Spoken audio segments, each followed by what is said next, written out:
Eu nasci em uma casa humilde. Nunca tive luxo na vida. E o Brasil, ao contrário do que muita gente pensa, não é exatamente o país das oportunidades. Minha família nunca foi boa comigo. Meu pai era alcoólatra e minha mãe morreu quando eu nasci. Provavelmente esse era o motivo pelo qual meu pai bebesse tanto. Talvez ele me culpasse pela morte da minha mãe, mas nunca me disse isso diretamente. Eu tinha 2 irmãos mais velhos, todos com um intervalo de um pouco mais de 2 e o outro de 4 anos. Sim, minha mãe me teve já com uma idade meio avançada, e provavelmente seu corpo não aguentou a terceira gravidez. Não só meu pai me culpava pela morte da minha mãe, como meus irmãos também achavam a mesma coisa. Mas, ao contrário do meu pai, que nunca falou nada pra mim, os meus 2 irmãos faziam questão de me lembrar disso todo santo dia, o que sinceramente não é justo. Afinal de contas, eu não pedi pra nascer, mas isso também não significava que eu queria morrer, é claro. Entenda, eu não era uma pessoa triste comigo mesmo, mas eu tive o contato com a injustiça e a podridão do mundo desde cedo. E assim, querendo ou não, isso tira um pouco do brilho do mundo, sabe? Enfim, isso aconteceu quando eu tinha por volta de uns 18 anos. Eu tinha acabado de fugir de casa, pois meus irmãos e meu pai tinham surtado de vez comigo. O motivo eu não sei ao certo. Provavelmente eles estavam alterados por causa do álcool. E eu lembro que estava muito frio naquela noite. Eu estava com muita raiva e nem pensava direito. Então, antes que eu pudesse morrer de frio ou algo do tipo, um homem veio até mim. Ele usava um terno preto. Parecia ser um homem de negócios. Eu não conseguia ver o rosto do homem. Parecia que o seu rosto tinha uma sombra própria. Ele olhou para mim e disse: Feliz aniversário, Lucas. Eu estava sem palavras. Como ele sabia meu nome? Não só isso, mas como ele também sabia que era meu aniversário? Te conheço desde o seu nascimento. Inclusive, conheci a sua mãe. Sei tudo o que você passou. Eu nunca me intrometi nos assuntos da sua família, pois ainda não era a hora.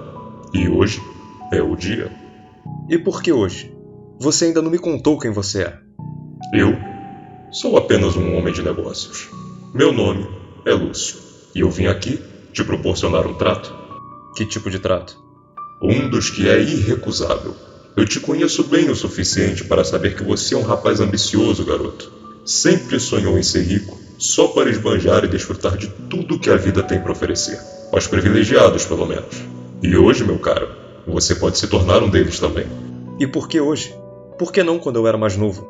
Bom, meu jovem, você sendo mais novo e rico, os seus parentes, pelo fato de serem mais velhos que você, poderiam se aproveitar de sua herança.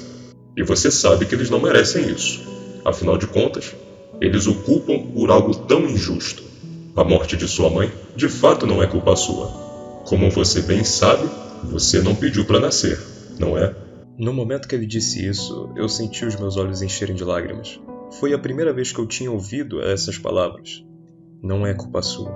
E ainda por cima, ele estava me oferecendo uma oportunidade de mudar de vida.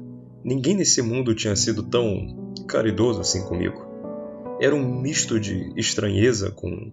não sei dizer ao certo. Parecia... alegria, talvez?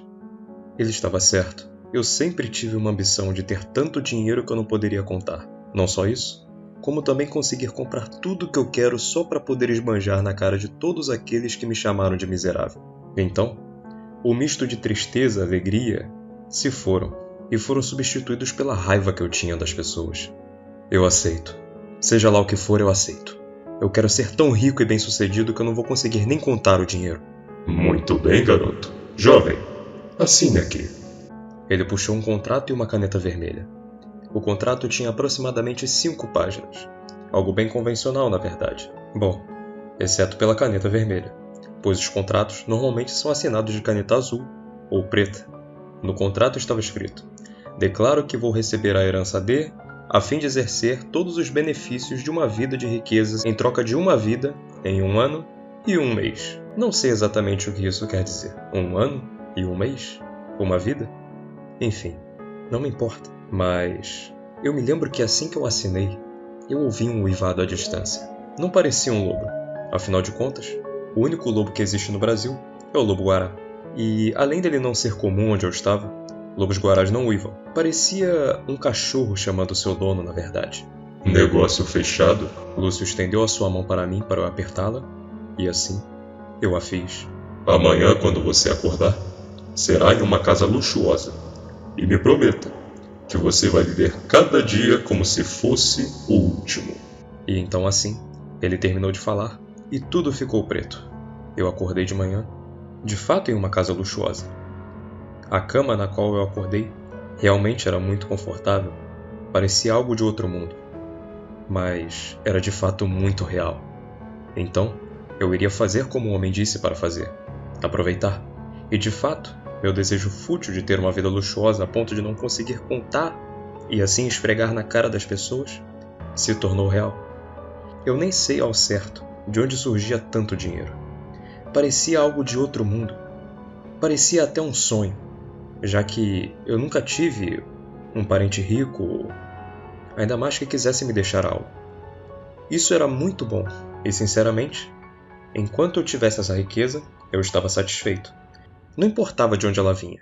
Porém, com o passar dos dias, eu me sentia cada vez menos feliz. Parecia que a vida tinha começado a perder a graça. Eu já tinha feito, em alguns meses, tudo o que eu queria fazer. Tanto as coisas boas, como, eu não vou negar, também fiz coisas ruins. Como fazer o mal às pessoas que me fizeram mal quando eu era jovem. O estranho é que todas as noites antes de eu deitar no meu travesseiro, eu ouvia o uivado de um cachorro. Parecia que outros cachorros, ou talvez até mesmo aquele daquela noite, ainda estava chamando seu dono. O que era estranho, pois é como se o dono dele o abandonasse toda a noite, ou então o deixava do lado de fora de casa, o que sinceramente eu acho muita ruindade com o animal. Afinal de contas, os animais sofrem tanto quanto a gente no clima. Então, se passou 1 ano desde que eu comecei a minha vida de luxo. Os uivos do cachorro não me incomodavam mais. E na manhã do meu aniversário, eu recebo uma carta. Eu abro e nela estava escrito: "Espero que não tenha esquecido do nosso trato, jovem." Me esquecer? Ah, 1 ano e 1 mês de prazo. Talvez seja para eu pagar o que eu devo a ele. Será que ele vai querer em dinheiro? Bom, seja como for, a minha fonte de fortuna parece não acabar.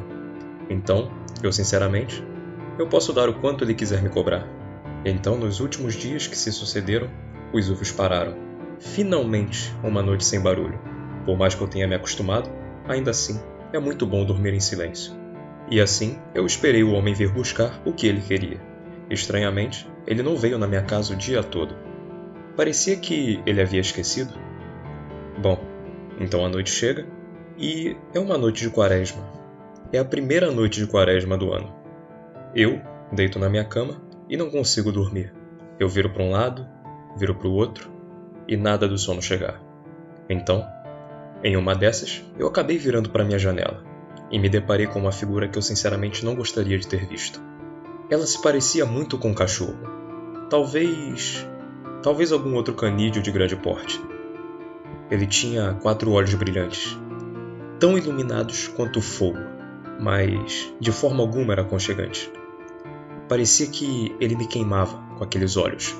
Sua boca havia tantos dentes quanto de um tubarão, e seus pelos eram falhados, como tufos aleatórios espalhados pelo seu corpo, e as partes que não tinha pelo, era possível ver a sua pele, parecendo com a de um cadáver. Em certos espaços, era possível até mesmo ver os seus ossos. Meu Deus, que porra é essa? Então, no momento que o cachorro me viu, ele começou a uivar. O mesmo uivo que eu ouvi todos os dias desde que eu assinei aquele contrato. Acho que ele veio cobrar a dívida.